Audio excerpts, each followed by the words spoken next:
very important that I haven't mentioned all night. It was indeed free to come into the show. Oh. But we have this absolutely fantastic, fancy, lovely hat. Ooh. And I know some of you work for a free trade association, so you surely have a little bit of extra cash around. So, at the end of the night, if you have enjoyed the show and you want to throw some money into that hat, that money will be split amongst the comedians. We would not say no to that. So, at the end of the night, who's going to throw some money in the hat? Well, sorry guys. We have a cheap audience tonight. But yeah, that's it. First of all, thanks so much for coming out tonight. We have a very lovely final comedian of the night, a very special guest here, coming all the way from the UK. So don't hold it against him. Folks, please. Folks, your attention, please. For the last comedian of the night, can I have your attention and focus, please? Yes. Give it up. Put your hands together. Give a big round of applause for Michael Frankland!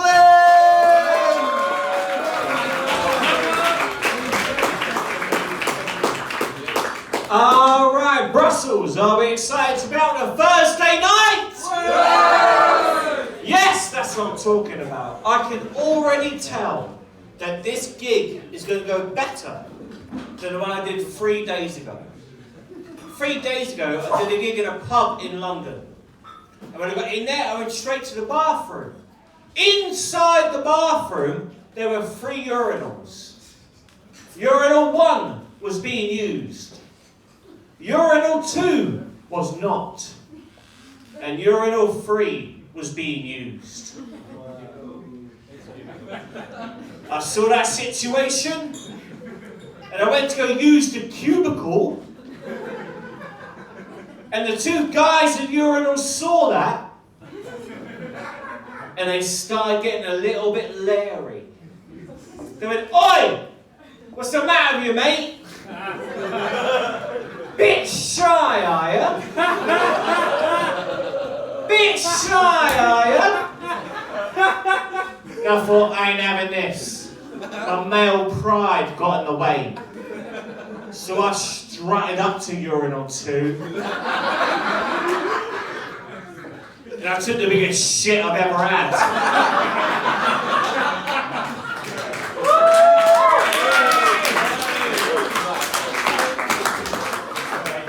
Very excited to be here in Brussels. I arrived here today. And I flew in from London. I got an Uber to the airport from where I live. Right, first off, is Uber a thing in Brussels? Yes. Okay, cool. You're going to get the joke. Right. I got an Uber to the airport. When I got in the Uber, the driver turned to me and went, "Do you know what, mate? I almost didn't accept this ride based on your score." I thought, fucking hell, what's going on here? Got my phone out, got the app up, checked my score, 3.68 as a customer. When did this happen?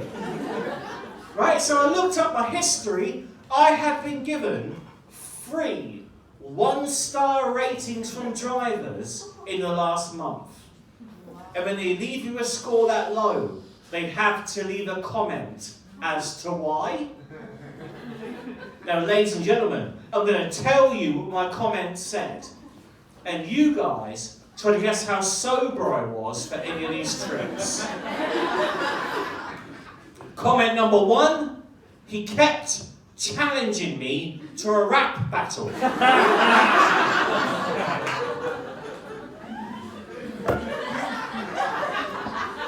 Comment number 2, he kept calling me a pussy so I wouldn't race other Uber drivers.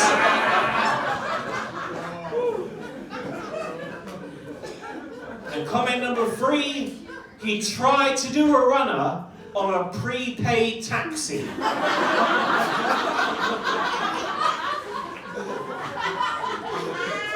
Sort of guy I am, apparently. I'm very excited to be here. I've had a bit of a weird week. The other day I went to the STD clinic, which is the sexually transmitted disease clinic. Right? Give me a cheer if you've been! Alright. Good for you guys. So to the rest of the liars in the room. Right, the STD clinic is a bit of a weird place. Right, what happens is a nurse will invite you into her office and ask a bunch of embarrassing and personal questions. Question 1, Mike, when was the last time you had sex? I said 3 days ago. She said, did that include oral sex? And I went,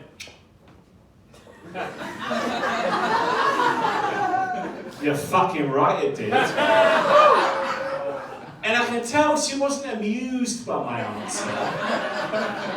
1, by her stern face. And 2, by how long it took her to return my high five.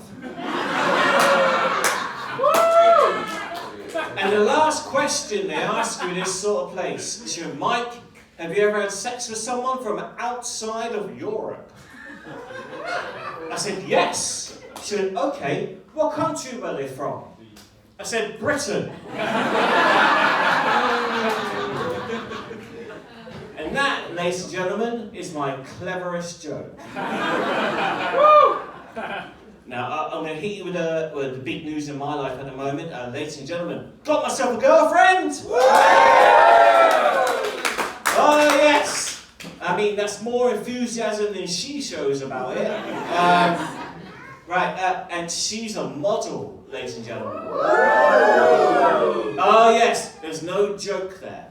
I just bring it up whenever I fucking can. Right, if she was to be hit by a bus, and it was up to me to call an ambulance, I'd ring her and be like, hello? Help. My girlfriend's been hit by a bus, send an ambulance immediately. But be careful.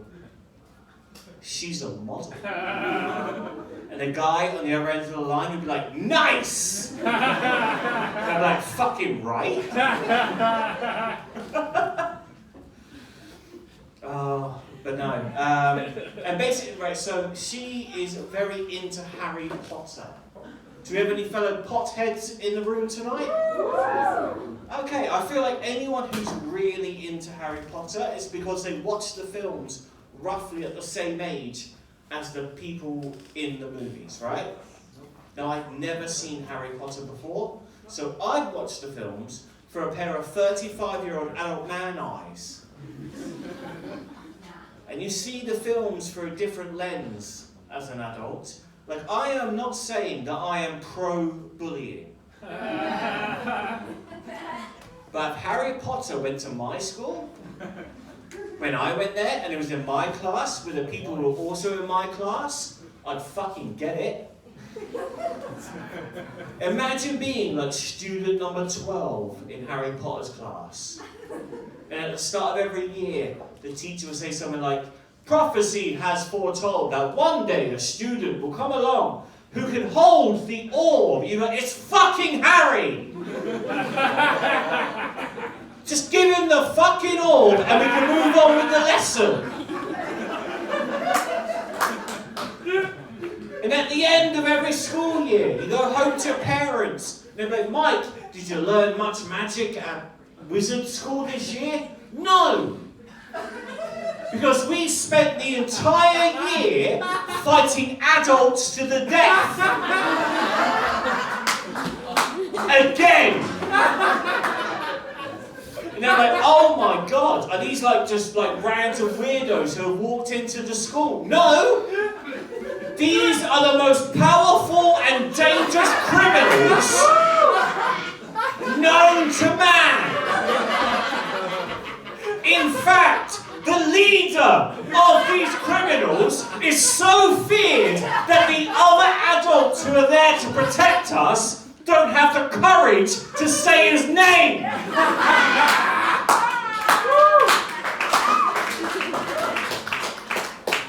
How does that conversation go? Harry, just a heads up. Someone's going to come along who's going to try and kill you. He's already tried, FYI. Right, and he killed your parents. Oh my God, Dumbledore, thank you for giving me that information. That seems like something I should definitely know everything about. Just so I keep my eyes peeled, what's his name? Oh no, I can't tell you his name, Harry.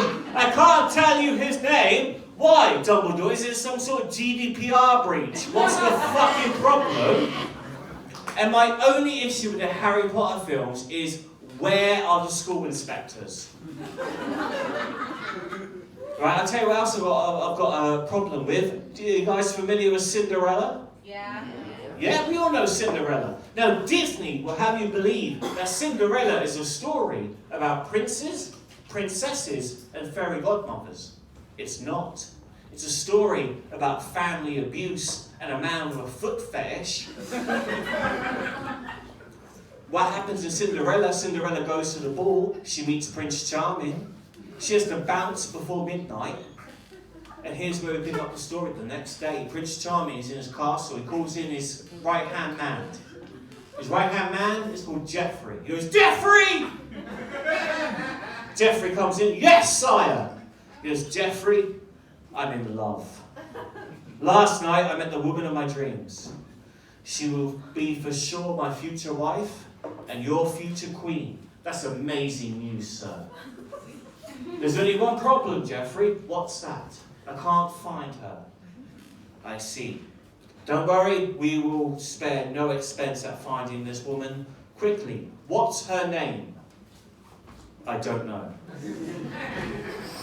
Okay, give us an accurate description. What does she look like? What colour dress was she wearing? What colour were her eyes? Her hair? I know none of this information, Geoffrey. Okay, sire, then how do you propose that we find this woman? Every woman in the kingdom must show me their feet.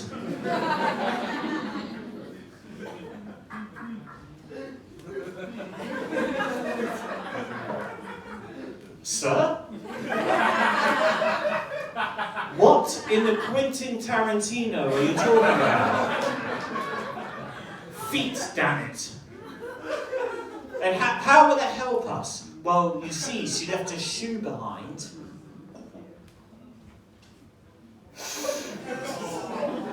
Oh, fuck off, he sniffed a shoe.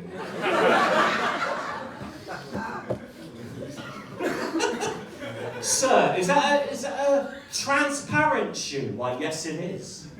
That's what first attracted me to her. She didn't hide her feet like the rest of the women. Okay, what is that shoe made out of? Glass. Which I will grant you is a weird choice of material when you are making something that you are hoping will hold your full body weight whilst dancing. Thank God the cha-cha slide didn't come on. In 2024, Prince Charming would not have had to look at every woman's feet in the kingdom. He would have just simply had to hope that Cinderella had her OnlyFans account. And that's how he would have found her. I'm from the UK, and I went to school in the UK, obviously, right? And I went to an all-boys military school. That's as fun as it sounds. Right? It's the sort of place where toxic masculinity was on the syllabus. In my school, we didn't learn any subjects that were considered feminine, like art, or drama, or French.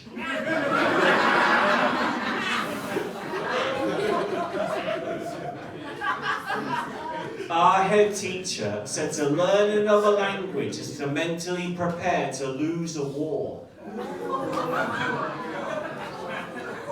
It was the sort of place where during biology, when the teacher said, does anyone know what a cervix is? One kid put his hand up and said, is that what Jesus died of? And that kid was me. I don't impress you guys too much, but I was on a podcast recently. Oh yes, and the host of the podcast with Mike. If you found a magic lamp and you rubbed it and a genie came out and he gave you 3 wishes. 2 are for you and 1 is for the rest of the world. What would you wish for? 2 for me, that's easy. Number 1, I want to be rich. And number 2, I want me and my loved ones to live long, happy, healthy lives. But then I thought, well, what about wish number 3? The wish for the world. Do I eliminate poverty? Cure all disease? World peace? I thought, no. I know this world needs more than anything right now. And that is a YouTube reaction video where the British royal family watched that interview Harry and Meghan gave on Oprah. I'd watch the shit out of that, wouldn't you guys? Now, I like to travel. Recently, I went to Austria. Give me a cheer if you've been to Austria before. Alright, who cheered? Hands in the air. Yeah. Right, where did you go? Vienna. Vienna! That's exactly where I went. Amazing. Right? Now, you look more intelligent than me, so you probably didn't think this before you went. But I thought that everybody in Austria would sound like Arnold Schwarzenegger. And it turns out they don't. And I was fucking disappointed. Right? I wanted to go to a supermarket, and the person that does the announcement says the shop's about to shut. I wanted that to be in an Arnold Schwarzenegger voice. I wanted to get in there and all I hear is bing bong. This is a customer announcement. The time is 5:45. Get out! Why are you here? You need to leave. Get to the checkout. You'll be back. I used to do something with the crowd with Arnold Schwarzenegger karaoke, right? And I used to think I would ask the audience for songs, and I would try and do it in Arnold Schwarzenegger's voice. But it turns out I don't know any fucking songs. And number 2, every song you sing in an Arnold Schwarzenegger voice sounds really threatening. So you're like, tell me more. Tell me more. Does he have a car? You better not sleep. You better not cry. You better not shout. I'm telling you why. I'm trying to cut back on my drinking, ladies and gentlemen. Because doing this, you spend a lot of time in bars, pubs, clubs. Very easy to pick up a drinking habit if you're not careful. And anyone who's ever said that they're trying to cut back in their drinking, it's because something happened. And ladies and gentlemen, I'm going to tell you what my something happened was. Right, it was about 6 years ago. I came home from the pub and I was off my face. Now, has anyone else ever been so drunk that when they got in, they immediately needed a shit? Thank you, madam, for the lack of familiarity there. Right, this is the position I was in. I got in, I never needed a shit more urgently in my life. I ran upstairs, I went in the bathroom, I pulled on the light bulb cord, and the light bulb popped. And I thought, I ain't got time to deal with this. Oh, shit in the dark, it's fine. I sat down, I started the business, and it was at this point that my body decided that food coming out of just the one orifice was not good enough. And ladies and gentlemen, I had 3 seconds to decide. Because I don't think my aim is good enough to be sick in the toilet whilst I'm sitting on it. So what I did, Brussels, in my eternal wisdom, is I decided to be sick in a little hammock that I created with my trousers between my ankles. I know. And after I finished, I thought, right, I need to clean up. But remember, it's in the dark. So what I did, got my phone out, put the torch on, held the phone in my mouth to keep it steady so I can use both hands to clean up what I was doing. Ladies and gentlemen, this is the story about how I found out Facebook Live was a thing.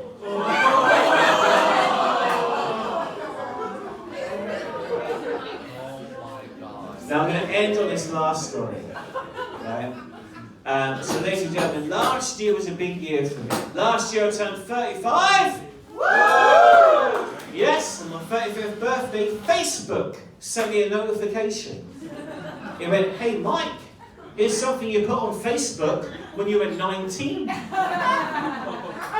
I thought, right, let's see what this guy has to say for himself. 19-year-old me had written a list. Things I want to accomplish by the time I'm in 30s. So I thought, right, let's see how close I came to accomplishing 19-year-old me's dreams. First thing you put, own my own house. Oh, bless him. Second thing he put, have a job that pays at least £100,000 a year. Oh, not with the grades he got in school. This is the same guy who thought it was funny that his final grades in school spelled out the word fudge. This is the same guy on his first day of work experience on a construction site spent an hour and a half trying to find a fallopian tube.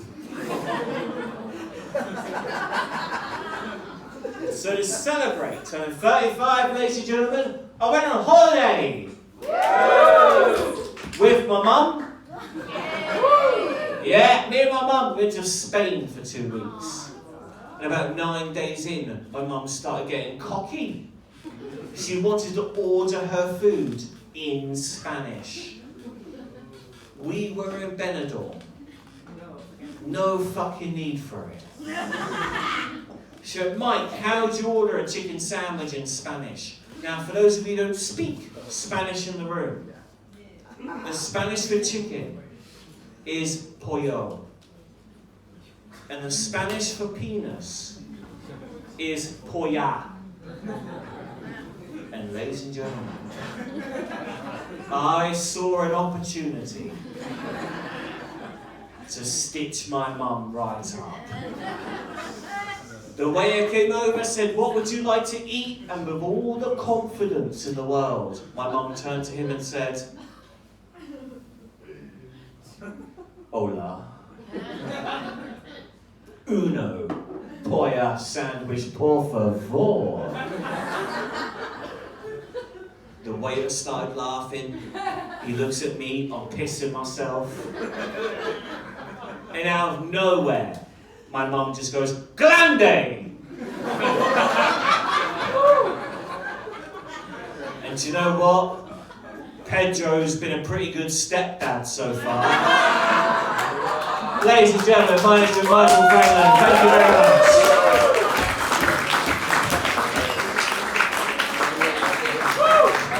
All right, give it up one more time for Mike.